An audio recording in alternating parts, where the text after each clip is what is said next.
बताएं आपको कि पेशावर में ईद कुर्बान के लिए मंडियां सज गई हैं, जिसमें खरीदारों और व्यापारियों के दरमियान भाव ताव भी जारी है। मजीद बात करेंगे पेशावर से बोल न्यूज़ के नुमाइंदे नवाब शेर से, जो कि इस वक्त मंडी में मौजूद हैं। बताइएगा इस वक्त क्या भाव ताव चल रहे हैं?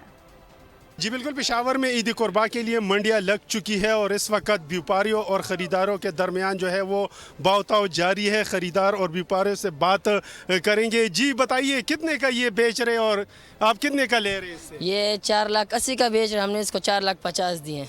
तो आप क्यों इसको 4,50,000 में दे रहे हैं? क्या जानवर महंगे? बहुत महंगाई, पेशावर में बहुत ज़्यादा महंगाई। कितना खर्चा लगता है और क्या क्या खर्चा लगता है? इसको घास देते, इसको बादाम पिस्ता देते, ये सब बड़ा मोटा क्यों होता है? इसको खुराक देते हैं ना, चारा देते हैं।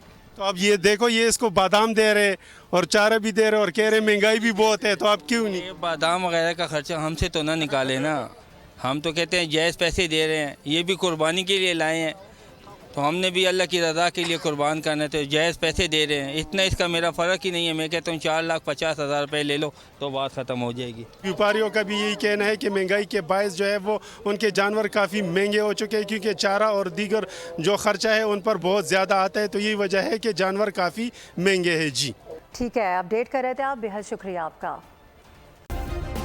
सब्सक्राइब करें और बेल दबाएं ताकि कोई खबर रह न जाए।